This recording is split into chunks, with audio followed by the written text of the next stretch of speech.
પૂજા પાઠ દરમિયાન આંખમાં આંસુ આવવા કે બગાસું આવવું શુભ છે કે અશુભ છે? આનો ધાર્મિક શાસ્ત્રો અનુસાર અને પુરાણો અનુસાર શું મતલબ છે? જો પૂજા દરમિયાન અથવા મંત્ર જાપ દરમિયાન આપને વારંવાર બગાસા આવે છે તો શાસ્ત્ર અનુસાર આનો પણ કેટલીક વાતનો સંકેત માનવામાં આવે છે કે તમારી અંદર કોઈના કોઈ રીતે નેગેટિવિટી મોજૂદ છે. સાથે જ કેટલીક વાર તમને મલિન વિચારોને કારણે પણ પૂજા દરમિયાન બગાસા આવી શકે છે. મિત્રો, કેટલી વાર આપણને મહેસૂસ થાય છે કે પૂજા કરતી વખતે આપણી આંખમાંથી આંસુ વહે છે. શાસ્ત્રો અનુસાર પૂજા કરતી વખતે જો આપણી આંખો ભીની થાય અથવા તો આંખોમાં આંસુ આવે, ઊંઘ આવે, બગાસું આવે અથવા તો છીંક આવે તો આની પાછળ પણ એક બહુ જ મોટું રહસ્ય છે. શું છે એ રહસ્ય? જય શ્રી કૃષ્ણ મિત્રો, સ્વાગત છે તમારું મારી ચેનલ સ્નેહ સાગરમાં. જો આ જાણકારી પસંદ આવે તો લાઈક, શેર અને સબસ્ક્રાઈબ કરશો. આંખોમાં આંસુ બે જ વખત ટપકે છે. કોઈ વાર કોઈ ગમ હોય ત્યારે અથવા તો ખુશી હોય ત્યારે. એમ તો આંખોમાં એલર્જી અથવા તો તાવ હોય ત્યારે પણ આંખમાંથી આંસુ નીકળે છે. પરંતુ જો આપ પૂજા કરતા હો તે વખતે તમારી આંખમાંથી આંસુ નીકળે તો તેની પાછળનું પણ એક રહસ્ય છે. શાસ્ત્રો અનુસાર સાચા મનથી કરેલી પૂજા સદાય ભગવાન સ્વીકાર કરે છે.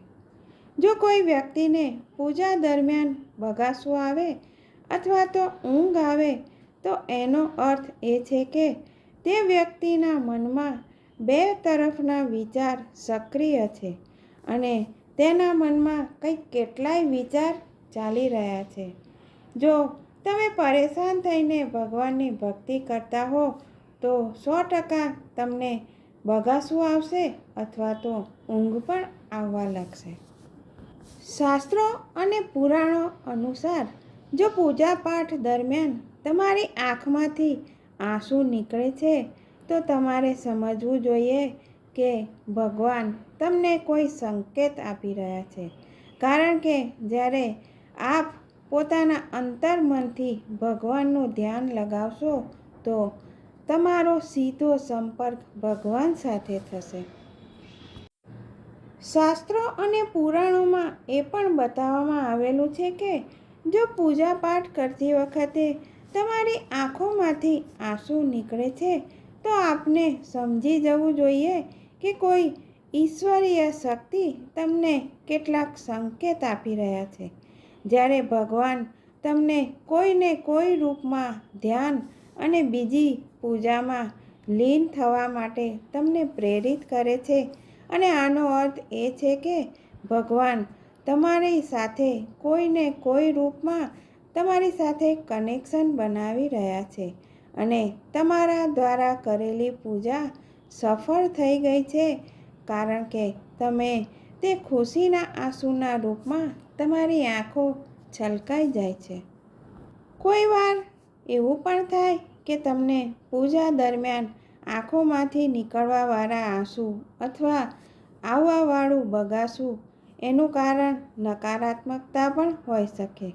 જ્યારે તમારું મન પૂજાપાઠ, ધાર્મિક ગ્રંથ અને આરતીમાં ન લાગે અને તમારું શરીર ભારે ભારે થવા લાગે તો એવામાં સમજી જવું જોઈએ કે કોઈને કોઈ નેગેટિવ એનર્જી તમારી આસપાસ મોજૂદ છે. જો આપ ભગવાનની પૂજા કરી રહ્યા છો અને ભગવાન તમારી પર પ્રસન્ન છે તો પૂજા દરમિયાન તમારી ઘરે કોઈ મહેમાન આવી રહ્યું છે તો તેનો મતલબ એ છે કે ભગવાન તમારી ઉપર ખૂબ જ પ્રસન્ન છે. જય શ્રી કૃષ્ણ મિત્રો, ફરી મળીશું. જો તમને પણ કોઈ આવો એક્સપિરિયન્સ થયો હોય તો કોમેન્ટ બોક્સમાં જરૂર લખશો.